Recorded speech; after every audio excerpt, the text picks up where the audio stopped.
देखिए, हमने पोस्ट मौर्यास के टाइम की स्टडी कर ली है, जिसमें हमने हर एस्पेक्ट से economy, polity, trade and commerce cover कर लिया है। हमने साउथ की एक्सट्रीम साउथ की किंगडम्स भी कवर की हैं, जिनमें south east, extreme south east, जो मैं आज आपको मैप से क्लियर कर देता हूं, जिन्हें पांड्यास कहा जाता है।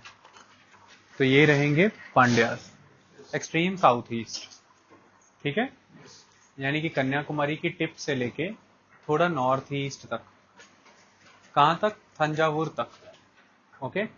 फिर उसके बाद extreme south west, extreme south west Cheras, Malabar coast. Okay. तो ऐसा बना सकते हो बिल्कुल आप, जैसे Chera and Pandya parallel parallel, एक ने ईस्ट कोस्ट ले लिया, एक ने वेस्ट कोस्ट ले लिया, और दोनों को कहीं पे मिलाना हो तो कन्याकुमारी पे मिला लेना, केप कोमरिन पे मिला लेना, दोनों वहां आके मिल जाते हैं टक्कर पे। और ये जो साउथ ईस्ट पे पांड्यास है, इसके ऊपर ये कावेरी नदी आ रही है ना, कावेरी नदी आ रही है ना, तो बस कावेरी नदी से ऊपर तक कौन मिलेगा आपको? चोलास। अब सबकी मेन मेन जगहें देखिए आप। चेरास की मेन जगह देखिए मुजीरीज। तो चेरास के दो पोर्ट हैं, पेरिप्लस ऑफ द एरिथ्रियन सी में 4 पोर्ट्स का जिक्र आता है, और वो 4 पोर्ट साउथ इंडिया के ही बताए गए हैं, जिसमें मुजीरी है और टोंडी है। तो मुजीरी और टोंडी ये क्वेश्चन आता है, ये कहां पर है? चेराज में। और 2 और बताए गए हैं, एक टिंडिल्स और एक नलसेंडा। अब ऐसे ही नाम है तो क्या कर सकते हैं, जो है सो है। ये 4 नाम हमेशा याद रखना। तो उसके बाद आप देख सकते हैं पांड्याज में आपको कोरकाई दिख रहा है, कोरकाई। कोरकाई इंपॉर्टेंट जगह है पांड्यास के टाइम पे। इसके बाद ऊपर चले तो चोलास के टाइम पे आपने देखा कावेरी पट्टनम पुहार, उसके नीचे देखिए नागपट्टनम। तो नागपट्टनम, कावेरी पट्टनम, फिर ये कावेरी नदी पे उरेयूर, उरेयूर बहुत इंपॉर्टेंट। फिर बगल में ही थंजावुर। ये थंजावुर अभी तो सुनने में नहीं आया ना, जब बाद वाले चोला पढ़ोगे तो थंजावुर देखना कितना इंपॉर्टेंट हो जाएगा। इसके बाद ऊपर देखिए गंगई कोंड चोलपुरम, मैंने बताया ये कैसे बना था, मंदिर बना यहाँ पे, है ना। राजेंद्र चोल गंगा से जल लेके आया, अपना राज्य अभिषेक किया, तो गंगई कोंड चोलपुरम बना। इसके अलावा ऊपर देखिए पुडुक्कू और कांची। तो पुडुक्कू और कांची भी इंपॉर्टेंट जगह है। तो कई बार ये सिर्फ किंगडम और लोकेशन मैच करना आता है। जैसे चोला, एक तरफ चोला लिखा होगा, एक तरफ चेर, एक तरफ पांड्या, और एक तरफ लिखी होंगी जगहें। जैसे मुजीरी लिखा रहेगा, कोरकाई लिखा रहेगा, या मदुरई लिखा रहेगा, ये पांड्या से मैच करनी। या पुडुक्कू लिखा रहेगा, थंजावुर लिखा रहेगा, या उरेयूर लिखा रहेगा, या पुहार लिखा रहेगा, कुछ ना कुछ लिखा रहेगा, ये यहाँ पे मैच करनी। तो ये बहुत जरूरी होता है। इसको हमने कहा है सारे को क्या? तमिलहम। तमिलहम, TIMALHAM, Tamil, TAMAIL, Tamil, HAM, तमिलहम। तो ये तमिलहम है सारा। ओके। एक्सट्रीम 3 साउथ किंगडम, हमने इनके बारे में सब पढ़ लिया है। अब कुछ चीजों को समझते हैं। कब इनकी हिस्ट्री प्रोमिनेंस में आती है, हम इन्हें कब पढ़ते हैं और समझते हैं, इस पीरियड को देखना जरूरी है। पढ़ तो हम इन्हें पैलियोलिथिक पीरियड से ही रहे हैं, लेकिन भारत में इतिहास की शुरुआत मानी जाती है आर्यों के पदार्पण से, with the advent of the Aryans. अब आर्यंस का एडवेंट 1500 बीसी में हो गया है नॉर्थ में। तो फिर ऐसा माना जाएगा कि जब आर्य साउथ में इंड्यूस हुए हैं, एक्चुअली में हिस्ट्री वहां की स्टार्ट होगी। तो साउथ में इंड्यूस कब हुए हैं? पहली बात तो जब भी हुए हैं वो हमें नहीं पता रहता। हमारे पास एविडेंस कब से आने शुरू हुए हैं, हमारे पास किस पीरियड के एविडेंस में उनका जिक्र आना शुरू हुआ है, साउथ का। यहां से हम आइडिया लगा पाते हैं कि हम साउथ को कब से जानते हैं, और यहीं से पता लगाते हैं कि आर्यंस साउथ में कब इंड्यूस हुए होंगे। अब इनका जो जिक्र आना शुरू होगा उसका समय क्या रहेगा? जैसे ऐत्रेय ब्राह्मण, ऐत्रेय ब्राह्मण में जिक्र आ जाता है कि एक विदर्भ नाम की किंगडम है, या बेराड़ नाम की किंगडम है, उसका एक राजा है भीमा। और ऐत्रेय ब्राह्मण किसका ब्राह्मण है? ऋग्वेद का। 2 ब्राह्मण है, ऐत्रेय और कौशिकी। और ऋग्वेद का ब्राह्मण है तो ऋग्वेद का टाइम पूरा खींच खांच के 1500 बीसी से 1000 बीसी तक। तो 1000 बीसी के अराउंड ही कहीं ना कहीं ये ऐत्रेय ब्राह्मण जुड़ा होगा ऋग्वेद से। तो ऐत्रेय ब्राह्मण में जिक्र आ रहा है विदर्भ का, माने बेराड़ का। तो मतलब 1000 बीसी के अराउंड हम साउथ के जिक्र करने शुरू हो गए हैं वेदों में। तो ऐसा कहा जाता है कि समवेयर अराउंड 1000 बीसी आर्यंस का इंड्यूसमेंट हुआ साउथ की तरफ, लेकिन ये इतना स्लो और ग्रेजुअल था कि 800 साल में ये अकम्प्लिश हुआ। 1000 बीसी से 200 बीसी के बीच में। ये रैपिड नहीं था, जैसे आर्य भारत में आए उतना रैपिड ये नहीं था। आई बात समझ में? ये स्लो था। अब अगर खुद आर्यंस को भी देखें तो आप देखिए 1500 बीसी में नॉर्थ वेस्ट में एंटर हुए हैं, लेकिन मगध तक जाने में तो आपको आप हिसाब लगा लीजिए 1000 बीसी कम से कम लग 1000 ईयर्स इन लग गए, 1000 ईयर्स कम से कम लग गए। इसी तरह से साउथ जाने में भी इतना टाइम लग गया। तो 1500 के एंड में 1000 में जब ईस्ट को ऑक्यूपाई कर लिया है, मगध और अदर रीजन्स में सिस्टम इस्टेब्लिश हो रहा है, साइमल्टेनियसली इसी समय साउथ में पेनेट्रेट हो रहे हैं, लेकिन बहुत ही हेजी सा जिक्र मिलता है कहीं कहीं पर। कुछ राक्षसों के नाम मिलते हैं जिनसे हम आइडिया लगा पाते हैं, क्योंकि वो राक्षसों के नाम आज वहां की जगहें हैं। और ये कोई यूनिक बात नहीं है, जलंधर भी तो राक्षस था, तो आज जलंधर भी एक जगह है। इसी तरह से एक राक्षस हुआ करता था वातापी, तो यही आज महाराष्ट्र में जगह है बादामी। तो बादामी किनकी राजधानी थी? चालुक्यों की। चालुक्यों की राजधानी क्या थी? वातापी। तो ऐसी कहानी अब मैं आपको सुनाऊंगा जो आपको समझनी है। तो ये पहले आपने ब्राह्मण कहानी सुनी, ऐत्रेय ब्राह्मण। फिर एक कहानी और सुनो ध्यान से। सुत्त निपाट बुद्धों का एक ग्रंथ है ना, पता है आपको? सुत्त निपाट। सुत्त निपाट में एक कहानी है कि एक बावारी नाम का वैदिक लर्नर, बहुत तगड़ा लर्न्ड पर्सन है, ये कौशल छोड़ करके विदर्भ की तरफ जाता है, दक्षिण की तरफ जाता है, और ये गोदावरी के अराउंड रहना शुरू करता है। असाका या असमाका, दोनों में से कुछ भी एक देख लो, असमाका या असाका। तो जब आपने महाजनपद पढ़े थे उसमें आपको बहुत साउथ वेस्ट में महाजनपद असमाका नजर आ रहा था ना, असाका असमाका। अच्छा, उसके नीचे नीचे आपने कोई महाजनपद देखा? आपने महिष्मति से नीचे कुछ देखा? महिष्मति से नीचे कुछ नहीं था ना। तो मतलब 600 बीसी पीरियड के दौरान भी इसके नीचे की जानकारियां नहीं थी, हमें नहीं थी। इसलिए तो साउथ में कोई महाजनपद नहीं है। सारे महाजनपद कहाँ है? उत्तर में, और to the max Godavari Narmada के अराउंड। अवंती की राजधानी महिष्मति, बस। ठीक है। तो अब ये जो सुत्त निपात की कहानी है, इस कहानी में हमें दो हिंट मिलेंगे। पहला जिक्र तो यह है कि बावारी नाम का लर्न्ड पर्सन कौशल से दक्षिण गया है। अब कौशल से दक्षिण जब वो गया है तो गोदावरी के अराउंड सेटल हो गया असाका में, और वहां से उसके शिष्य मगध जा रहे हैं बुद्ध से मिलने। तो वो कौन सा रूट फॉलो कर रहे हैं?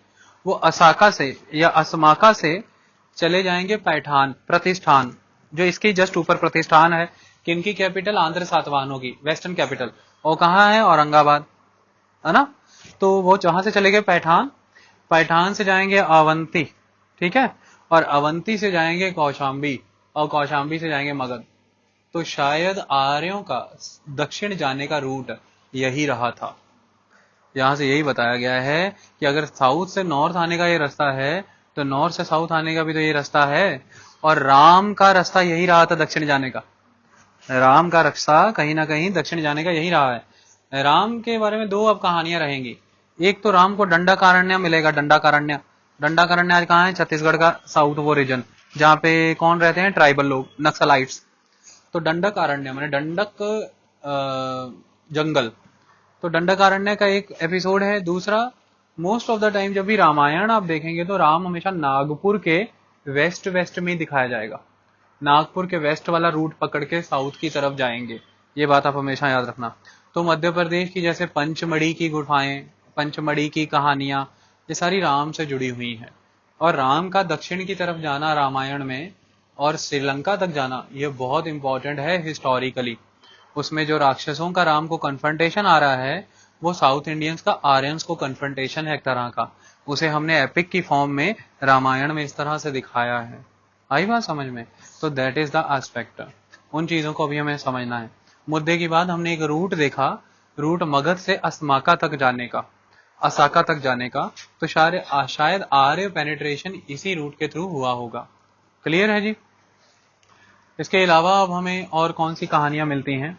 एक कहानी ये मिलती है, ऐत्रेय ब्राह्मण ही एक कहानी का जिक्र करता है कि ऋषि विश्वामित्र जो हुआ करता था उसके 50 बेटे थे, जिन 50 बेटों को ऋषि विश्वामित्र ने डीजेनरेटेड कह के देश निकाला दे दिया था, और आर्यों के देश से निकाल दिया था, वो दक्षिण चले गए थे और विंध्या के अराउंड टिक गए थे जाके। ये सारे कौन थे? रथिका, आंध्र, पुंड्र, पुलिंद, ये सारे उनके बेटे हैं। मुद्दे की बात यह है कि जिनको भी आर्यवर्त में नॉन आर्यन या डिग्रेडेड समझ लिया जाता था, जो सही तरीके से आर्य वर्ण सिस्टम को फॉलो नहीं कर रहे, उन्हें जब वहां से एग्जाइल किया जाता था, निकाला जाता था, ऑप्शन यही बचती थी कि वो सारे दक्षिण जाते थे, साउथ जाते थे। तो इसलिए दक्षिणा पथ का जिक्र आना शुरू हो जाता है, और दक्षिणा पथ को ही पूरा साउथ इसलिए कहा गया है क्योंकि उसी पथ पे आके लोग कहीं नीचे चले जाते हैं, अलोप हो जाते हैं। तो आप देखेंगे शुरुआती हिस्ट्री में साउथ को दक्षिणा पथ से डिनोट किया गया है। माने पथ बहुत इंपॉर्टेंट है, कंट्री इज नॉट इंपॉर्टेंट, क्योंकि उसकी सोसाइटी, इकोनॉमी, पॉलिटी तो हमें पता ही नहीं है। हमें पथ का पता है, पाथ का पता है, जिसपे हर एग्जाइल्ड पर्सन चल के पता नहीं कहाँ चला जाता है, इसलिए दैट पाथ इज इंपॉर्टेंट। तो दक्षिणापथ का जिक्र बार बार मिलेगा और नेगेटिव सेंस में मिलेगा, ऑलवेज आपको वो नकारात्मक वे में मिलेगा। दक्षिण की तरफ हमेशा देखिएगा, मुर्दा जब लेटाया जाता है तो दक्षिण की तरफ उसके पैर रखे जाएंगे, नॉर्थ तो साउथ डायरेक्शन की तरफ। साउथ को आर्य सभ्यता में, दक्षिण को आर्य सभ्यता में सही नहीं माना जाता है। महादेव के जितने भी ज्योतिर्लिंग हुए हैं उनमें से मेन एक महाकाल ही है जो साउथ की तरफ देख रहा है, बाकी नहीं देखते, तो उन्हें सही नहीं माना जाता। मतलब महाकाल को नहीं, इस फॉर्म को सही नहीं माना जाता कि आप साउथ देख रहे हैं। और दूसरी बात, जो नदी है, वैगई नदी है, जिसमें बहकर के सभी को चले जाना है पितृलोक में, वो दक्षिण में बहती है। वैगई दक्षिण की नदी है और ये बहुत इंपॉर्टेंट नदी है पांड्य और चोला किंगडम्स की। तो इस तरह के हिंदू सभ्यता की कहानियां हैं, और इसीलिए आप देखें कि जब सन दक्षिण की तरफ जाता है, अभी सन का मूवमेंट साउथवर्ड है ना, जैसे ही सन का साउथवर्ड मूवमेंट शुरू होगा तो जो आर्य हैं, जो उत्तर भारतीय हैं, ये त्योहार मनाना शुरू कर देंगे, क्योंकि इनके अकॉर्डिंग सन अब साउथ वालों के पास है, वो ज्यादा स्ट्रांग होंगे तो ये वीक पड़ेंगे, इविल फोर्सेस स्ट्रांग होंगी और पॉजिटिव फोर्सेस वीक पड़ेंगी। इसलिए इविल को सप्रेस करने के लिए we need festivals, we need energy. तो ये पीरियड अब से लेके मार्च अप्रैल तक, जब तक सन फॉरवर्ड मूवमेंट नहीं कर लेता, तो आपको सिर्फ और सिर्फ इंडिया में फेस्टिवल ही मिलेंगे, एक के बाद एक। और हर फेस्टिवल में जो धर्म है वो धर्म को जीत रहा है, मतलब पावर जो है, एनर्जी जो है वो डेमोन्स को हरा रही है। तो चाहे वो दुर्गा हो, महिषासुर का वध करे, चाहे कुछ भी हो, रामनवमी हो, वो रावण का वध करे, एनीथिंग, अब कुछ भी देख लेना। जितने भी त्योहार उत्तर भारत में आएंगे इन दिनों में, जितने भी युग पुरुषों का जन्म होगा, सिखों में भी देखना, गुरु नानक है, गुरु गोविंद है, ये सब आपको इसी पीरियड में ऑब्जर्व हो जाएंगे कि अंधकारा था तो अंधकार को दूर किया, प्रकाश हो गया। तो ये सारी मेन चीजें आपको इसी टाइम पे नजर आएंगी। ये उत्तर भारत का सिस्टम है। और इसका बिल्कुल उल्ट, अब अगर आप साउथ में चले जाएंगे तो जैसे ही सन का नॉर्थवर्ड माइग्रेशन रहेगा तो साउथ के फेस्टिवल स्टार्ट हो जाते हैं। ये भी बात याद रखना, वहां पे साउथ के फेस्टिवल उस टाइम में स्टार्ट हो जाते हैं, क्योंकि बाद में उनकी भी सोसाइटी आर्यनाइज हो गई थी। तो अब उनके मन में भी यही थॉट है कि अब सन नॉर्थवर्ड है तो हमें भी फेस्टिवल मनाने हैं। इस चीज को हमेशा ध्यान में रखना। तो साउथ को हमेशा ट्रीट किया जाता था कि something which is not good, जो ठीक नहीं है, जहां पर कौन जाके रह रहे हैं, जो आर्यों से निकले, नीचे जाके उनकी औरतों से विवाह किया और डीजेनरेटेड पुत्र पैदा किए हैं, तो ये सारे दस्यु कंसिडर कर दिए, इनको सबको दस्यु कंसिडर कर दिया। आई बात समझ में? इस तरह का एक सिस्टम इन्होंने बनाया, इस्टेब्लिश किया। तब से शुरू हुई कन्फ्रंटेशन है आज दिन तक। तब से आज दिन तक जो प्योर तमिलियन रहेगा, जो साउथ का एकदम कॉमन लेमैन है, वो नॉर्थ की हिंदी डोमिनेंस को और नॉर्थ की ब्राह्मणवादी सोच को कभी अपनाएगा नहीं। लेकिन साउथ का जो रिच सेक्शन है, जो हाई क्लास सेक्शन है, वो आर्यों का पानी चढ़ चुका था उस पे, वो इसीलिए आर्यनाइज होके ही बेनिफिट में भी आया है। तो वो ऑलवेज अपने ही कंट्री में, अपने ही स्टेट में कॉमन और लोकल मासेस से कन्फ्रंटेशन में रहेगा। ये आप हमेशा ध्यान रखना। ये फर्क है दक्षिण और उत्तर में। इसलिए उन्हें हिंदी से प्रॉब्लम है, इसलिए तमिल को लेके बहुत प्राउड करते हैं, लेकिन इसको भी बाद में पॉलिटिसाइज कर दिया गया है। वो आपको अभी समझ में आएगा। ये कहानी इतनी समझ आ गई। इसके बाद अब जिक्र कुछ और आने लग जाते हैं। 600 बीसी में पाणिनि आ जाता है। तो पाणिनि का अष्टाध्यायी आ जाता है ना। तो पाणिनि के अष्टाध्यायी में अब आपको कुछ कुछ वर्ड सुनने को मिलेंगे। जैसे एक वर्ड सुनने को मिलेगा चेरापाद। तो ऐसा लगता है कि जैसे वो चेरास का जिक्र करना चाहता है कि चेरास की कंट्री या उस एरिया को, केरला को आइडेंटिफाई किया जा रहा है। लेकिन ये भी बहुत हेजी है, आप कुछ भी क्लियरली नहीं कह सकते कि चेरास के बारे में पता लगने लगा था। 400 बीसी में एक पर्सन आएगा कात्यायन। कात्यायन ने वाजस ने ही लिखी पाणिनि के अष्टाध्यायी को काटने के लिए। ये फिर से नॉर्थ साउथ की फाइट थी। पाणिनि नॉर्थ का, कात्यायन साउथ का। उसकी ग्रामर को, पाणिनि की ग्रामर को वो काटेगा। इसकी ग्रामर में हमें साउथ का जिक्र मिल रहा है। चोर, चेल, पांड्य, सतीपुत्र, पांड्य और चोल का जिक्र ये कर रहा है। मतलब साउथ में ये एरियाज तो आइडेंटिफाई हो गए इस पर्टिकुलर पीरियड में। कब? 400 बीसी में। इसके बाद सबसे इंपॉर्टेंट पीरियड, जब ये मौर्यज आएंगे तो पानी की तरह साफ हो जाएगा। मेगास्थनीज की इंडिका साउथ के बारे में बताने वाला फर्स्ट लिटरेरी हिस्टोरिकल एविडेंस है। ये कभी गलती मत करना। और सबसे पहला जिक्र इसने पांड्यों का किया है कि एक वुमेन वहां पे रूल करती है और 7 साल की लड़की वहां पे माँ बनती है। मतलब वो मदर का रोल प्ले कर रही है। मतलब वो भी एक नॉन आर्यन ट्रेंड बता रहा है वहां पे। और आपने बाहुबली मूवी देखी तो माहिष्मति इंपॉर्टेंट, मतलब कि women is important, Devasena is important, that mother goddess की वो पूजा कर रहे हैं, उसको सब कुछ ऑफरिंग्स दे रहे हैं, माहिष्मति साम्राज्य की रक्षा करना। ये साउथ का ट्रेंड रहता है। ऑलवेज ऑलवेज एक वुमेन का डोमिनेंस रहेगा, क्योंकि साउथ में ऐसा कहा जाता है कि इंडिया के ओरिजिनल इनहेबिटेंट्स हैं, और ओरिजिनल इनहेबिटेंट्स किसी भी कंट्री के हों वो ट्राइबल होते हैं। और ट्राइबल सोसाइटी में ऑलवेज एनर्जी की पूजा होती है। एनर्जी को बाद में मैनिफेस्ट किया है शक्ति के फॉर्म में, और शक्ति ऑलवेज वुमेन होती है, मदर गॉडेस होती है।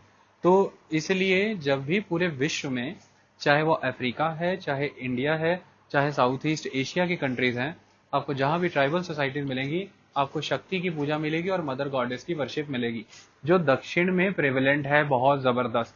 तो ये एक इंपॉर्टेंट एस्पेक्ट है। तो ये कात्यायन के जिक्र के बाद सबसे पहला कंक्रीट एक एविडेंस हमें मेगास्थनीज की इंडिका में मिल जाता है। इसके बाद सबसे इंपॉर्टेंट आता है कौटिल्य का अर्थशास्त्र। कौटिल्य का अर्थशास्त्र जिक्र करता है प्रॉपर कि पांड्या के देशों से मुस्लिन आता है और पर्ल्स आते हैं, और ये बहुत इंपॉर्टेंट है। तो साफ साफ उसे पांड्या का पता था। ये इंपॉर्टेंट कहानी बहुत है। इसके बाद पुराणों पे बाद में आएंगे। इसके बाद अशोका। तो अशोक अपने सेकंड और 13th एडिक्ट में 2 जगहों का विवरण करता पाया गया है। दोनों एडिक्ट में ये कहता पाया गया है कि जो चोल, चेर, सतीपुत्र, केरलपुत्र, सॉरी चोल, पांड्या, सतीपुत्र, केरलपुत्र और ताम्रपनी मैंने सेलोन, श्रीलंका, इनके साथ मेरे कौन से दोस्ताना संबंध हैं। सबसे क्लियर कट डिस्क्रिप्शन उसने सेकंड एडिक्ट में दिया है कि चोल, पांड्या, सतीपुत्र और केरलपुत्र के साथ मेरे दोस्ताना संबंध है। ये इससे पता लगता है कि इन किंगडम्स को इसने कभी जीता नहीं है, लेकिन धर्म महामात्राज जो 5th एडिक्ट के दौरान बनाए गए हैं, जो सोशल ऑर्डर को प्रमोट कर रहे हैं, उनको फ्री एंट्री थी इन तीनों किंगडम्स में आने जाने की। ये इंपॉर्टेंट क्वेश्चन है, यूपीएससी में आ चुका है कि क्या धर्म महामात्रा उसको दक्षिण के राज्यों में आने जाने की अनुमति थी। यहीं से तो पता लगता है कि अशोक के डिप्लोमेटिक रिलेशन थे, लेकिन अशोक ने इन्हें कभी कंट्रोल नहीं किया। आई बात समझ में? तो ये साफ साफ विवरण हमें अशोक के इन दस्तावेजों में मिल जाता है। उसके बाद पतंजलि जब महाभाष्य लिखता है, तो पतंजलि महाभाष्य लिखने का कारण ये रहा कि वो कात्यायन के वाजसनेयी को काटना चाहता है, और पतंजलि खुद को डिसाइपल कंसिडर कर रहा है किसका? पाणिनि का। और महाभाष्य में वो धज्जियां उड़ा रहा है दक्षिण की, तो वो दक्षिण के राज्यों को, उनकी भाषा को, उनके कंसेप्ट को एड्रेस करता पाया जा रहा है। मतलब जैसे ही 200 बीसी आ रही है, दक्षिण का कंसेप्ट एंड क्लियर, और हम जैसे ही थोड़े से आगे बढ़ते हैं तो सबसे इंपॉर्टेंट अकाउंट मिलता है 75 एडी की Periplus of the Erythraean Sea. Periplus of the Erythraean Sea जो एक अननोन राइटर के द्वारा लिखी गई बुक है, वो साफ साफ मेंशन करती है कि साउथ के ये जो कुछ पोर्ट हैं, जैसे मुजीरी है, जैसे टोंडी है, जैसे टिंडिल है, जैसे नलसेंडा है, इनके साथ रोम का व्यापार बहुत जबरदस्त है। और इसी पीरियड में हमें साउथ में बस्तियां भी पाई गई हैं जो अरिकामेडू से निकाली गई हैं, मुजीरी से निकाली गई हैं, और हमें वहां पर बना हुआ मंदिर भी मिला है अगस्तस का। मतलब ये पर्टिकुलर पीरियड तक तो ये बहुत ही स्ट्रांग हो चुके थे। ये एक इंपॉर्टेंट एस्पेक्ट है। तो मुद्दे की बात, जब फिर पुराणों का टाइम आएगा तो हमें जो हमारी हिस्ट्री मिल रही है, इसमें बहुत बड़ा रोल पुराणों का है। पुराणों ने पूरी लिस्ट दे रखी है।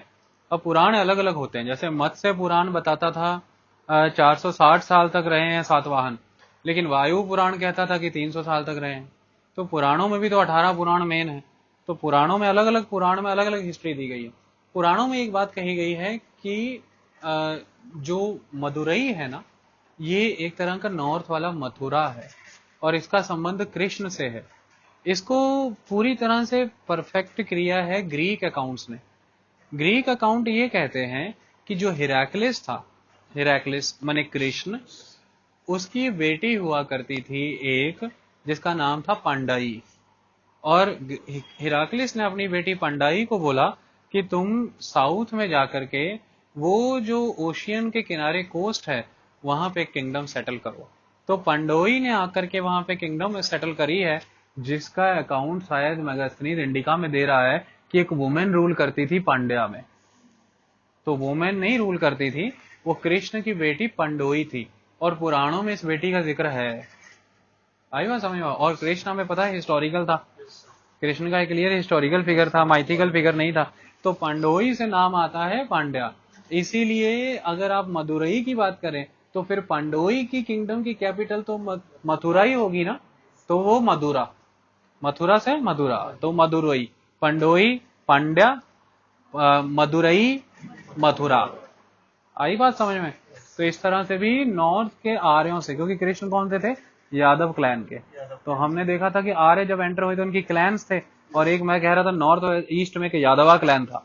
तो कुल मिला के इस तरह से आर्य साउथवर्ड पेनिट्रेट हुए हैं, ऐसा भी एक जिक्र आता है। ठीक है, अब इन कहानियों को छोड़ते हैं, अब कुछ और कहानियां सुनते हैं।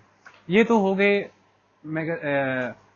वेदों ने क्या कहा, पाणिनि ने क्या कहा, पतंजलि ने क्या कहा, रोमन्स ने क्या कहा, ग्रीक्स ने क्या कहा, कौटिल्य क्या कहता है, एडिक्ट क्या कहते हैं अशोक के, तो पुराण क्या कहते हैं, दक्षिण क्या कहता है, तमिल क्या कहते हैं। अब तमिल स्टोरियां सुनो। तमिल ये कहते हैं, तमिलियों का कहना क्या है, आज के बाद आपके सामने जब भी नाम साउथ का आएगा, आपके मुंह पे एक ही नाम रहना चाहिए, अगस्त्य ऋषि का। ब्लाइंडली आंसर कर देना कि दक्षिण को स्थापित करने वाला कौन है? अगस्त्य। अब इसकी कहानी कहां फेमस होती है? महाभारत में। Mahabharata is all about the Agastya Rishi. और आप हैरान हो जाएंगे, आज इंडिया भर में अगस्त्य ऋषि के इतने आश्रम हैं, फिर मलय पेनिनसुला में इतने आश्रम हैं, साउथ ईस्ट एशिया में इतने आश्रम हैं, कि पहली बात तो हिस्टोरियन इस बात से अचंभित हैं कि एक आदमी इतना बड़ा चक्कर पैरों पे कैसे लगा सकता है। मतलब जिधर खोदो उसका आश्रम मिल जाता है, और वो भी सारे माउंटेन, सारी रिवर, सब ओशियन क्रॉस करके। हाँ, गया वो वही है जो लैंड से कनेक्टेड थे, लेकिन ये पॉसिबल नहीं। तो ऐसा लगता है, अब कुछ लोग ये कहेंगे कि अगस्त्य जो था, क्योंकि आप आगे आने वाले समय पढ़ोगे, अगस्त्य जो था वो कंटेम्परेरी था शंकराचार्य का। अब शंकराचार्य हो रहे हैं 788 एडी में, और अभी मैं आपको ये पढ़ाऊंगा कि जो फर्स्ट संगम हुई है, फर्स्ट संगम, उसके हेड अगस्त्य ऋषि थे। एक ये बात बता दूंगा और फिर ये कह दूंगा कि शंकराचार्य के कंटेम्परेरी थे। तो ये कौन अगस्त्य हैं, फिर कैसे अगस्त्य हैं? तो जब मैं शंकराचार्य का भी नाम लेता हूं तो मैं ऐसे कहता हूं आदि शंकराचार्य। आदि शंकराचार्य मैंने पहले शंकराचार्य, मैंने शंकराचार्य भी तो कितने ही हुए हैं, व्यास भी तो कितने हुए हैं, है ना। तो ये जो अगस्त्य है ना, अगस्त्य एक थॉट हो जाएगा आने वाले समय में, अगस्त्य एक थॉट बन जाएगा। तो कुल मिला के एक सेक्ट हो जाएगा, अगस्त्य सेक्ट। ये सेक्ट कब तैयार हुआ, कब बना, इसका आज तक किसी को पता नहीं, पर ये अगस्त्य सेक्ट था। और उस सेक्ट से बिलोंग करने वाले उसके शिष्य जहां जहां गए हैं, अगस्त्य के नाम से ही वो जगहें प्रचलित हुई हैं। इसलिए वो एक समय में इतना फैल पाए हैं। एक बंदा इतनी जगह पे नहीं जा सकता, नॉट एट ऑल पॉसिबल, लेकिन वो फैले हैं, ये बात करेक्ट है। तो अब अगस्त्य के बारे में कैसी कहानियां हैं? महाभारत हमेशा अगस्त्य के बारे में जिक्र करेगा। वो ये कहेगा, विदर्भ राज्य की एक प्रिंसेस हुआ करती थी, जिसका नाम था लोपामुद्रा। अब ये क्वेश्चन बहुत आता है कि लोपामुद्रा का विवाह किससे हुआ? तो लोपामुद्रा का विवाह हो जाता है अगस्त्य ऋषि से। तो लोपामुद्रा, अब ये वो कहानी चलेगी डिट्टो शिव पार्वती वाली। जैसी कभी पार्वती की मां ने शिव से शर्त रखी थी कि भाई तुम्हें सारे आभूषण इसके लिए लाने होंगे अभी इसी फॉर्म में, जैसे तुम हो एकदम भभूति लगाए हुए, तो तुम क्या अरेंज कर सकते हो? तो महादेव ने चंद्रशेखर रूप लिया और सारी चीजें ऑर्गेनाइज करके लाके दी पार्वती की मदर को। इसी तरह से लोपामुद्रा से जब विवाह होता है तो लोपामुद्रा एक शर्त रखती है अगस्त्य ऋषि के सामने कि मेरे पिता के घर मुझे जो आराम मिला है, जो ऐश मिली है, जो स्वर्ण आभूषण सब मिला है, तुम मुझे वो सब दोगे, तब मैं तुम्हें हस्बैंड वाला राइट दूंगी। तो तुम मुझे वो सब दोगे, लेकिन शर्त यह है कि असेटिसिज्म को छोड़े बिना, इसी असेटिक नेचर में तुम्हें मुझे ये सब देना होगा। अब बनाओ, अब करके दिखाओ कि तुम कैसे असेटिक हो। तो अगस्त्य ऋषि कहते हैं ठीक है, कोई बात नहीं, जब मैं तुम्हें ये सब दे दूंगा तभी तुम मुझे अपना पति मानना। अब ये हो नहीं सकता एक कंडीशन, एक तरीके के बिना, वो दान ही ले सकते हैं और तो कुछ है नहीं। वो 3 राजाओं के पास दान लेने जाते हैं, तो तीनों राजाओं के पास इतना नहीं है कि वो लोपामुद्रा की डिमांड के बराबर दे सकें, क्योंकि विदर्भ राज को बहुत बड़ा बताया गया यहाँ पे। तो वो तीनों राजा अगस्त्य ऋषि के साथ चल पड़ते हैं कि जो हम आपके साथ चलते हैं, एक बहुत बड़ा राजा है, हम उससे जाके मांगते हैं। राजा राजा का नाम है इलवाला। अब इलवाला दिलवाला ऐसे याद रखना आप है। अब राजा के पास गए हैं और राजा को कह रहे हैं कि ऐसे दान चाहिए, तो राजा गुस्से में बहुत है। राजा कहता है मैं ब्राह्मणों को कुछ नहीं दूंगा। तो हमारे साउथ में ब्राह्मणों का पहले तो रिस्पेक्ट नहीं है, साउथ में ब्राह्मणों को फर्स्ट इंस्टांस पे तो एंट्री नहीं मिली। तो इलवाला कह रहा है मैं ब्राह्मणों को कुछ नहीं दूंगा, क्योंकि ब्राह्मणा ने मुझे इंद्र के समान पुत्र नहीं दिया जो मैंने इनसे मांगा था। मतलब साउथ वाले जो लोग हैं वो ये मांग रहे हैं कि जो प्रोस्पेरिटी नॉर्थ में है, जो बेनिफिट नॉर्थ को हुआ है, आर्यों से हमें वो बेनिफिट तो मिला नहीं, ब्राह्मणों से हमें वो बेनिफिट मिला नहीं, पहली बात। दूसरी बात, साउथ में जो लोग टिके हैं वो शायद उस बात का गुस्सा निकाल रहे हैं कि विश्वामित्र ने हमें निकाला क्यों, हमें वहां से खदेड़ा क्यों, हम अपने बलबूते पे बने हैं, तुमने थोड़ा ना हमें इंद्र वाले बेनिफिट दिए, तुमने थोड़ा बरसातें कराई हमारे यहाँ पे, हमें खुद खड़ा किया है। तो वो कह रहा है मैंने इंद्र के समान पुत्र मांगा तो तुमने मुझे दिया नहीं, तो अब मैं तुम्हें कुछ भी नहीं दूंगा।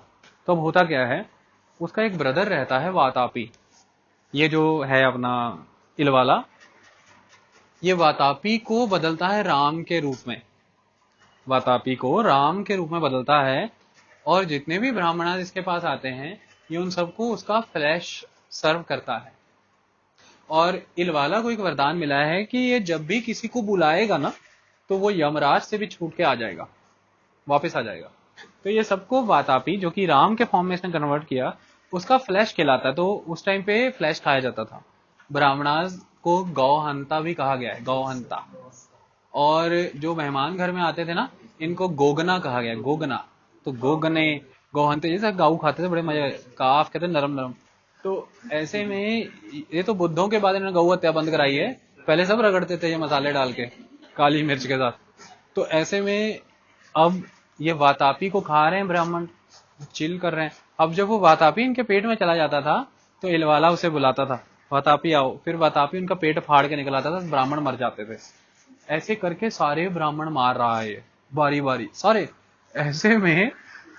ऐसे में पहुंचे इनके पास अगस्त्य ऋषि उन तीनों के साथ। इसने सेम वही मीट सर्व किया, फ्लैश सर्व किया, और जब खाया है अगस्त्य ऋषि ने, इसने बुलाया वातापी को, वातापी आ जाओ।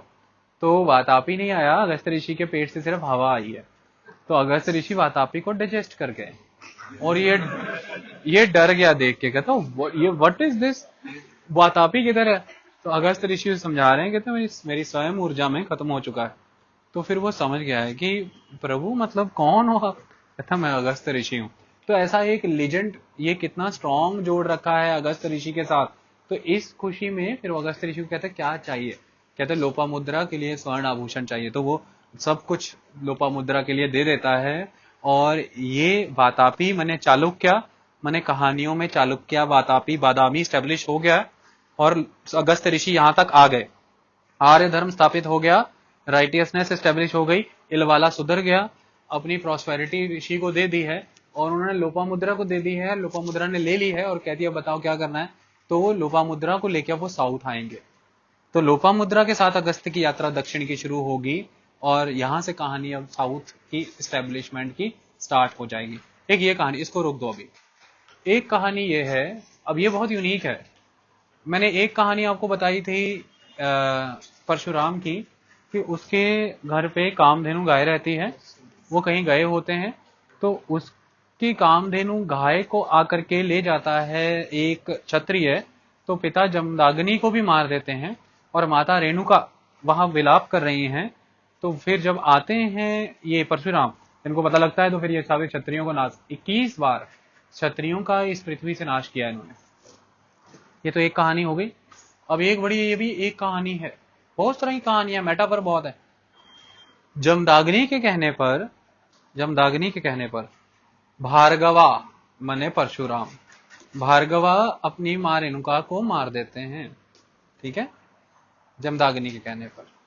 अब उसको मारने के बाद जब भी अल्टीमेटली क्यों मारा है, क्यों नहीं मारा है, क्षत्रिय की नजर पड़ गई होगी गलत, तो उसके बाद अशुद्ध हो गए होंगे, तो फिर मारना ही पड़ेगा। उसके बाद अब क्षत्रियों से बस बदला लेने के लिए क्षत्रियों का 21 बार नाश करते हैं, परसा चलाते हैं। तो परशुराम जाने गए हैं। जब इतना क्षत्रियों का नाश हो रहा है तो अभी टाइम आ गया किसका, राम के आने का। तो राम आ जाएगा, तो राम के साथ कौन आ जाएगा, विश्वामित्र भी। तो विश्वामित्र समझा रहे हैं परशुराम को, कहते इधर आओ, हाँ, कहते नाउ वी नीड क्षत्रिय। हो गया तुम्हारा, क्षत्रियों ने बहुत उत्पाद मचाया था, तुमने कर दिया समाप्त, अभी हमें क्षत्रिय चाहिए, मैं राम को लेके आ रहा हूं पृथ्वी पे, तुम शांत हो जाओ। और तुम्हें अब क्या करना है, कहते क्या करना है, कहते अनइनहेबिटेटेड लैंड है, डेमोन्स हैं, उनको जाके हैबिटेबल बनाओ। तो ऐसा कहा जाता है कि दो स्टोरियां हैं। तो विश्वामित्र ने कहा, दूसरा ये है कि जब ये राम ने धनुष उठा लिया था महादेव का, तो उस धनुष को उठाने से गुस्सा हो गए हैं परशुराम। और परशुराम किसके शिष्य हैं, महादेव के। वो देखने जाते हैं कि हिम्मत किसकी हुई है ये धनुष तोड़ने की। तो जो जो आके पकड़ते हैं उसको जाकर के राम को, तो राम की आंखों में जब वो करुणा देखते हैं, कंपैशन, एम्पैथी इतनी देखते हैं कि वहीं पे खत्म हो जाते हैं। प्रभु से क्या करना है प्रभु। तो राम उन्हें कहते हैं कि आप दक्षिण पश्चिम में चले जाओ, साउथ वेस्ट में चले जाओ, समुद्र ने बहुत उत्पात मचाया, उसे शांत कर दो। तो फिर ऐसा कहते हैं कि बहुत समय तक, बहुत लंबे समय तक जो ये परशुराम है भार्गवा, ये इंडिया के साउथ वेस्ट में जाके सेटल हुए और गोपत्रम नाम की जगह यहाँ पे सेटल करी है। और अल्टीमेटली ब्राह्मणों को बुलाया, यहाँ के लोगों की जरूरतें पूरी करने के लिए 64 गांव बसाए हैं, 64 गांव बसाए, ब्राह्मणों को बसाया। और ये कहानी एग्जैक्ट सही बैठती है 11वीं-12वीं सेंचुरी में कोंकण के बारे में यही सत्य पता चला है। तो कोंकण की स्थापना, गोपत्रम इसका पुराना नाम है, तो कोंकण की स्थापना परशुराम के द्वारा, भार्गवा के द्वारा हुई है। समुद्र बहुत शोर मचाता था और यही रीजन है कि इंडिया में कभी भी साउथ वेस्ट से साइक्लोन नहीं आते, परशुराम ने उनको दबा रखा है, ऐसा हिंदू सभ्यता कहती है। ऑलवेज जो साइक्लोन आपकी कंट्री में आएंगे वो साउथ ईस्ट या ईस्ट से आएंगे, वेस्ट या साउथ वेस्ट से नहीं आएंगे, ये आप याद रखना हमेशा। तो उन्होंने शांत कर दिया, ये एक स्टोरी है। तो यहां से भी हमें भार्गवा, विष्णु का छठा अवतार, वैष्णविज्म में मत्स्य पुराण में 10 अवतार, 10 अवतारों में छठा अवतार, छठे अवतार में ये कहानी। तो हमें जिक्र मिल रहा है दक्षिण का ना, एक अल्टीमेट एस्पेक्ट। फिर एक कहानी क्या है, एक कहानी रामायण में है कि जब ही राम दक्षिण की तरफ जा रहे हैं तो लक्ष्मण को वो ये बता रहे हैं कि जिस दिशा में हम जा रहे हैं हम जा नहीं सकते थे, अगर अगस्त्य ऋषि ना गए होते। तो दक्षिण में केवल राक्षसों का राज था, अधर्म था, अगस्त्य ऋषि ने जाके वहां सत्यता को स्थापित किया। तो यहां से भी अगस्त्य ऋषि की कहानी इंपॉर्टेंट पता चल रही है। तमिल लिटरेचर ये कहती है कि वही महादेव पार्वती वाली कहानी, कि कैलाश पे महादेव पार्वती का विवाह हुआ, सभी देवी देवता वहां इकट्ठे हुए और फाइनली वहां से फिर जब इम्बैलेंस क्रिएट हो गया तो महादेव ने अगस्त ऋषि को बोला कि आप साउथ चले जाओ और वहां पे जाके बैलेंस एस्टेब्लिश करो। तो फिर वो साउथ में आए और उन्होंने यहाँ पे बैलेंस एस्टेब्लिश किया। फिर एक कहानी ये कहती है कि पांड्या रूलर्स से जब अगस्त ऋषि मिले हैं तो पांड्यों के दरबार में हुई है मदुरई में संगम, और पांड्यों के कुलगुरु होते थे अगस्त ऋषि, ये बात याद रखना। वो इज द कुल गुरु ऑफ द पांड्या अगस्त ऋषि। तो पांड्या रूलर की मुलाकात अगस्त ऋषि से हुई है, और पांड्या रूलर के बहुत रिक्वेस्ट करने पर अगस्त ऋषि ने अपने कमंडल से कावेरी निकाली है। तो अगस्त ऋषि के कमंडल से कावेरी निकलती है चिकमगलूर से, चिकमगलूर डिस्ट्रिक्ट से, याद रखना। तो ये कहानियां बहुत फेमस हैं। ऐसे ही कभी कमंडल से गोदावरी निकली थी। तो इसलिए एक बात याद रखना, हमारे भारतीय सभ्यता में एक तो गंगा है और फिर भारत में दो दक्षिण गंगा हैं।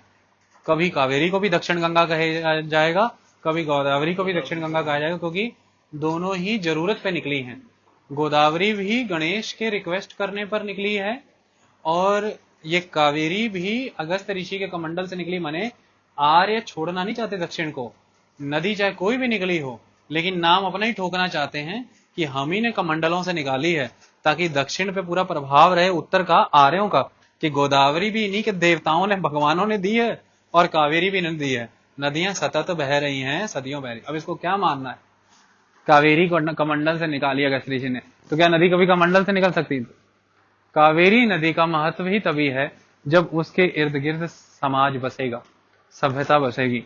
तो अगस्त ऋषि ने जाकर के वहां पे जब राइटियसनेस बनाई है, तब कावेरी नदी का महत्व लोगों को समझ आया है, तब वहां सभ्यता बसी है। तो सिविलाइजेशन का तमगा अगस्त को जाता है। ये है कावेरी का महत्व। आई बात समझ? आज गंगा हमारी सांस्कृतिक नदी है, भौगोलिक नदी नहीं, हमारी ट्रेडिशनल रिवर है, ज्योग्राफिकल रिवर नहीं है। तो ट्रेडिशनल रिवर तो तभी बनेगी ना जब हम उसके अराउंड बसे हैं, जब वैदिक परंपरा बसी है। इस हिसाब से कहते हैं कि कमंडल से निकाली है। तो कमंडल से कभी नदियां नदियां नहीं निकलती होती, कमंडल से निकलती सभ्यता। तो सभ्यता निकाली कावेरी को बसाने का। एक अगस्त ऋषि की कहानी यहाँ पे मिलती है। तो इस तरह से अलग अलग कहानियां आपको अगस्त ऋषि से जुड़ी हुई मिलेंगी। एक मेन स्टोरी ये मिलती है कि सबसे पहले 4440 साल तक, 4440 साल तक पहली संगम चली है। फर्स्ट संगम माने कोलैबोरेशन ऑफ द पोएट्स, और इसकी अध्यक्षता की है किसने? अगस्त ऋषि ने। और इस समय अगस्त ऋषि ने तमिल भाषा को जन्म दिया। तो आपसे पूछा जाएगा who is the father of the Tamil language? Agastya Rishi. तो अगस्त ऋषि ने तमिल भाषा को जन्म दिया। भाषा को कोई जन्म दे सकता है? भाषा को नहीं, ग्रामर को जन्म दिया। अब आपसे कोई पूछा जाए who is the father of the ये क्लासिकल संस्कृत, तो आंसर क्या है? Panini. Panini is the father of the classical Sanskrit, क्योंकि उसने ग्रामर दी ना। वो वेदांग नहीं देते तो क्लासिकल संस्कृत थोड़ा ना आती।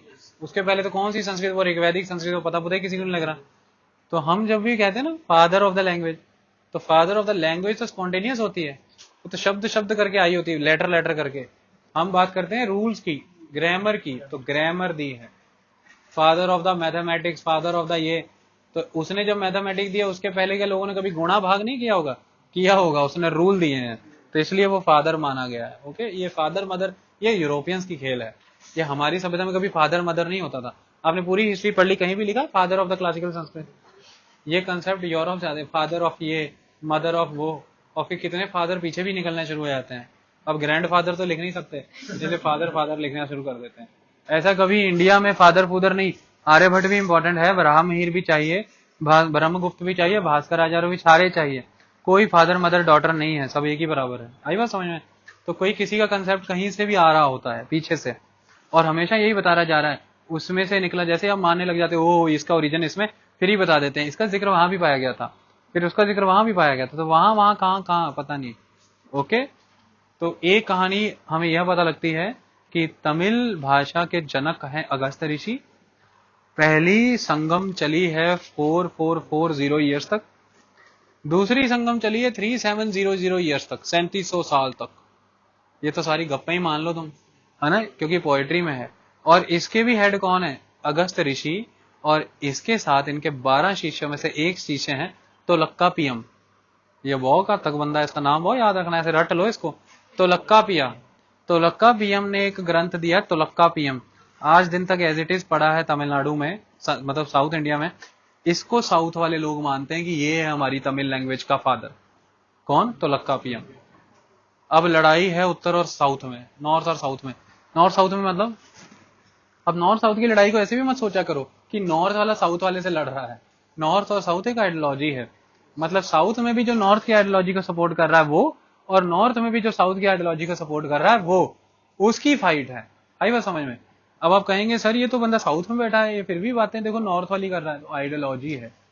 तो अब नॉर्थ साउथ की आइडियोलॉजी क्या है? बहस इस बात पे है कि क्या तमिल भाषा लिटरली अगस्त ऋषि ने दी है। सभी बहस करते हैं। एक 800 एडी के दौरान एक बुक आई है, और उस बुक में जिक्र आता है तिनका, तीनों संगमों का, और उस बुक में जिक्र आता है सारी किताबों का, उस बुक में जिक्र आता है हर एक ऋषि का। ये जो है एक तरह की कॉम्पोजिशन है in the form of song. इसको कहा गया है इरेनार अग्गपुरल उरई। ठीक है, इरेनार अग्गपुरल उरई, ये याद रखनी है। ये 800 एडी के टाइम की है, इरेनार अग्गापुरल उरई। इस इरेनार अग्गापुरल उरई में तीनों संगमों का जिक्र आया है। इसी में बताया गया है कि पहली दो संगमों का तो कंटेंट बचा ही नहीं, सिर्फ सेकंड संगम से एक ही चीज बची है। वो क्या बची? तोलक्कापियम। तोलक्कापिया की किताब तोलक्कापियम। अगस्त ऋषि की किताब अगत्तियम नहीं बची। अगत्तियम थी ग्रामर ऑफ द तमिल। अब जो सपोर्टर हैं अगस्त ऋषि के, वो ये कहते हैं कि अगस्त ऋषि के 12 शिष्य थे, उनमें से एक शिष्य था ये तोलक्कापिया। इसने अगत्तियम को पढ़ करके, जो नेक्स्ट संगम हुई है उसमें तो अगस्त ऋषि और तोलक्कापिया दोनों थे, और तोलक्कापियम ने अगत्तियम से इंस्पिरेशन लेकर के तोलक्कापियम लिखी है। थोड़ा और सिंप्लीफाइड वर्जन है, लेकिन द फादर कौन है? वो अगस्त्य है। अब जो बंदे अपोज करते हैं इस बात को, वो ये कहते हैं, ये तो वो डिनाई कर ही नहीं सकते ना कि ये प्रेसेप्टर और डिसाइपल नहीं थे, वो मानना पड़ेगा उन्हें। तो अब उन्होंने क्या कहानी बनाई? वो कहते हैं कि चलो ये बात ठीक है, वो उसके शिष्य हैं, लेकिन बिल्कुल भी तोलक्कापियम इसका वर्क नहीं है अगस्त्य का। कैसे? वो ये कहते हैं कि अगस्त ऋषि ने अपने शिष्य तोलक्कापिया को बोला कि तुम नॉर्थ में जाके लोपामुद्रा को ले आओ साउथ में। तो जब वो नॉर्थ में जाना था लोपामुद्रा को लेने, तो अगस्त ऋषि ने समझाया कि एक वाजिब डिस्टेंस बना के रखना उससे। तो उसने बोला हाँ सर मैं बना के ही रखूंगा। अब जब वो लेने जा रहा है तो बहुत भयंकर बाढ़ है गोदावरी में, और जब गोदावरी में ये बाढ़ है तो एक बैम्बू स्टिक वो दे रहा है तोलक्कापियम उसको लोपामुद्रा को कि तुम इसके सहारे बच जाओ। तो वो जब बैम्बू स्टिक के थ्रू उसे बचा रहा है तो फिर वो जो डिस्टेंस है वो खत्म हो गया, बाढ़ में बचा रहा है बेचारा, क्लोज आ गया होगा बचाने के चक्कर में। तो ऐसे में इसको पता लग जाता है अगस्त ऋषि को, कहता तुमने वो जो बात कही थी वो नहीं मानी, तुमने डिस्टेंस ब्रेक किया, तुमने लोपामुद्रा को छुआ है, तो मैं तुम्हें श्राप देता हूँ। अब जब उसने इसको श्राप दिया तोलक्कापियम को, तो तोलक्कापियम ने बदले में इसको श्राप दे दिया, अगस्त्य को श्राप दे दिया। तो अगस्त ऋषि जेलस है तोलक्कापियम से। क्यों? उसके काम की वजह से, कि उसका काम अगस्त्य से ज्यादा डेवलप्ड है। इससे पता लगता है कि तोलक्कापियम का काम अगस्त्य से इंस्पायर्ड नहीं है। बट ये बहुत बकवास कहानी है, खुद लोग ही इसको कंडेम करते हैं कि ये कैसी स्टोरी है। अपनी बात को स्थापित करने के लिए तुम कुछ भी कह सकते हो। मुद्दे की बात यहाँ पर ये आती है कि अटल सत्य तो यही है कि तोलक्कापियम इन्फ्लुएंस्ड और इंस्पायर्ड अगत्तियम से ही है। अगत्तियम नाम का कोई ग्रंथ पहली संगम में लिखा गया होगा, इसका जिक्र हमें बाद वाली संगमों के थ्रू, और जो आज हमारे पास विजिबल कंटेंट है संगम पीरियड का, वो है थर्ड संगम का। और ये थर्ड संगम हुई है बहुत आराम से एडी के दौरान। वो कौन सी एडी? 300 एडी के दौरान। और ये तीनों संगमों का कंटेंट जो बातों बातों में बचा है थर्ड संगम में, थर्ड संगम का कंटेंट तो विजिबली बचा है, ये सारा कंपाइल हुआ है 600 एडी में। ठीक है, और ये सारा कुछ एक सारणीबद्ध तरीके से उभर के आया है 800 एडी में इरेनार अग्गापुरल उरई में। आई बात समझ में? इरेनार अग्गापुरल उरई में। ओके, और इसमें कहानियां हैं, इसमें बुक्स हैं, जैसे अरनानरू और पुरनानरू। ये बहुत इंपॉर्टेंट एस्पेक्ट है, पुरनानरू और अरनानरू, ये बात आप हमेशा याद रखना, उनके थ्रू हमें ये सारा जिक्र मिलता है। तो इस तरह से सारी कहानी है। अब आप मानो चाहे ना मानो, अगस्त से ही साउथ है, साउथ से अगस्त है, तोलक्कापियम से ही साउथ है, साउथ से ही तोलक्कापियम है। फिर साउथ के कुछ बहुत इंपॉर्टेंट ग्रंथ भी हैं, जैसे एक शिल्पाधिकरम है। एक कहानी आपको सुनने को मिलेगी कणगी और कोवलन की। कणगी और कोवलन की बड़ी खतरनाक कहानी है। कणगी के मंदिर हैं साउथ में, और इसे कहा जाता है पत्नी कल्ट, पत्नी की पूजा करना। और चेर राजा सेन गुट्टवन ने इसकी शुरुआत कराई है दक्षिण में। ये कणगी बहुत जबरदस्त औरत है, कोवलन को छुड़ा लाती है। मतलब जैसा नॉर्थ में एक कहानी है ना कि यमराज से भी अपने पति को वापस ले आना, इसी के बराबर दक्षिण जो जो भी नॉर्थ में हुआ है ना, सब साउथ में होगा, बस नाम बदल के। वो छोड़ेंगे नहीं किसी चीज को, क्योंकि साफ पता लगता है कि उन्हें रामायण महाभारत का साफ पता था। चेरा रूलर 130 एडी में, चेरों का एक रूलर 130 एडी में उदयन जेरल। ये उदयन जेरल का नाम उदयन जेरल पता क्यों? ये एक टाइटल है। टाइटल कौन है? वो जो बहुत बड़ी किचन ऑर्गेनाइज करता है। क्यों ऐसा कहते हैं? उदयन जेरल ये कहता है कि मैंने कुरुक्षेत्र में लगे दोनों योद्धाओं को, पांडवों को और कौरवों को भरपेट खाना खिलाया है, सारी सेना को मैंने खाना खिलाया है। तो वो ऐसे जाके दक्षिण में लोगों को, मतलब ऑलवेज साउथ के रूलर में एक एंथुसिज्म है कि वो खुद को नॉर्थ से जोड़े। ऑलवेज इनमें एंथुसिज्म है कि वो खुद को महाभारत से जोड़े। तो हर कोई किसी ना किसी अन्य बहाने खुद को महाभारत रामायण से जोड़ ही रहा है किसी रीजन से। तो यहां से ये क्लियर होता है कि 130 एडी के ये रूलर हैं, तो 200 से ऑनवर्ड नॉर्थ का पूरा प्रभाव साउथ में आ चुका है, आर्यनाइजेशन हो चुका है। अगर हम बात अशोक के एडिक्ट की करें तो आप एक चीज यूनिक वे में सोचिए। मैसूर और कुरनूल तक गड़े पाए गए हैं, मैसूर तक और कुरनूल तक पाए गए। मतलब लोगों को वहां पे ब्रह्मी भाषा तो आती थी, स्क्रिप्ट, ब्रह्मी स्क्रिप्ट नहीं आती होती तो कैसे पढ़ सकते थे ना। तो मतलब एक्सट्रीम साउथ के लोगों को ब्रह्मी स्क्रिप्ट तो आती होगी, इसलिए ब्रह्मी स्क्रिप्ट में वहां गाड़े गए, उनके पढ़ने के लिए गाड़े गए हैं। तो बहुत समय पहले से ही, और आप आज की डेट में देखते हैं तमिल लैंग्वेज स्क्रिप्ट कौन सी, ब्रह्मी, वहीं से ओरिजिन हुई है ना। तो कॉमन लिंक तो मिल रहे हैं, लेकिन प्रोमिनेंटली मिल रहे हैं 300-200 के अराउंड के। तो ये वो पीरियड है जब आर्यनाइजेशन हो चुका है, सिस्टम डेवलप हो चुका है, और फाइनली बहुत सिस्टमेटिकली आर्यों ने दक्षिण की जो भी कुछ लेगेसीज चाहे उनकी अपनी खुद की हो, उसे अगस्त से जोड़ के या किसी न किसी से जोड़ के वो भी अपना बना लिया। और आज की डेट में तो यही क्लैरिटी है कि अगस्त ही संगम है, अगस्त से ही तमिल है, अगस्त से ही तुलक्का पिया है और उसी से तुलक्का पीएम है। दक्षिण के लोग आज भी कुछ हद तक इसे मानने को तैयार नहीं। वो डिनाई करते हैं अगस्त की थ्योरी को, वो कहते हैं ये सिर्फ लेजेंड है, रियलिटी नहीं है। लेकिन उत्तर कहता है कि यह है, और उत्तर के भेजे गुर्गे जो वहां उच्च कोटि में बैठे हैं, ब्राह्मण और अदर क्षत्रिय वर्ग, वो भी मानते हैं कि अगस्त ही सब कुछ है। लेकिन जो वहां का कॉमन मैन है, जो ऑलवेज रिवॉल्ट करता है, ऑलवेज रिबेल करता है, वो नहीं मानता। वो कहता तुलक्का पीएम ही सब कुछ है, बाकी सब क्या भाड़ में। तो वहां के कुछ ग्रंथ है, जैसे शिल्पादिकरम है, मणि मेखले है, ये बहुत इंपॉर्टेंट ग्रंथ हैं जो पढ़ने जरूरी हैं। आई बात समझ में? अब ये मैं सब आपको लिखवाना शुरू करूंगा। इतना आपको क्लियर हो गया?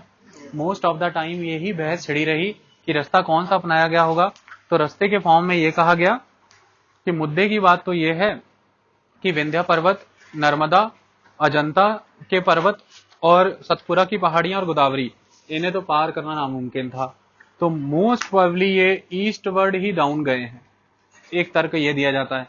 लेकिन अब अगर रामायण की कहानी देख लें तो रामायण में नासिक के ईस्ट, नागपुर के ईस्ट जिक्र ही नहीं आ रहा चीजों का। तो रामायण ही साउथवर्ड जाने की बात कर रहे हैं। यहाँ पर एक कहानी यहाँ पर ये बताई जाती है कि जब आप पेरिप्लस ऑफ द एरेथियन सी पढ़ेंगे ना, उसमें साउथ में एक जगह आएगी पोडिल। पोडिल, तो पोडिल जगह है आज भी साउथ में, एक्सट्रीम साउथ, केप कॉमरिन में। और उसमें एक बात आती है कि कोई एक ऋषि है पोडिल का, the sage of the Podil, और ये सेज कौन होगा? अगस्त्य ही होगा, ऐसा कहा गया है। तो ऐसा कहा गया है कि साउथ में अगस्त्य ऋषि हैं और वहां पे बहुत परेशान कर रहा है रावण। तो रावण को अगस्त्य ऋषि कह रहे हैं, अगर बात सुनो, कहते हैं हाँ, कहते तुम ये कंट्री छोड़ो, तुम और साउथ चले जाओ, तुम ना और श्रीलंका चले जाओ, लंका। तो वो लंक चला गया, ठीक है, लंक साउथ, लंक लैंड को कहा जाता है, लैंड को। तो वो और नीचे चला गया, साउथ में चला गया कि तो तुम वहीं जाके बस जाओ। तो मुद्दे की बात अब ये है कि रूट एक्सप्लेन करने की कोशिश की जा रही है कि अगस्त्य को इंडिया के मेनलैंड से नीचे के रूट भी पता थे, कि कोई लंका नाम की जगह भी है, मतलब समुंदर है, उसके बाद उसे कैसे पता लंका है ना। तो बताया जा रहा है कि लंका, तो मतलब उसे इतनी बात कह रहा है कि तुम लंका चले जाओ, मतलब तो रस्तों का पता है। और रस्तों का तब तक पता नहीं हो सकता था, समुद्री लोगों के कांटेक्ट में नहीं होता वो। तो अब इसी कारण से तो आप देखिए, रामायण मैं कहता हूं, रामायण लिखी गई है 300-200 से 300-200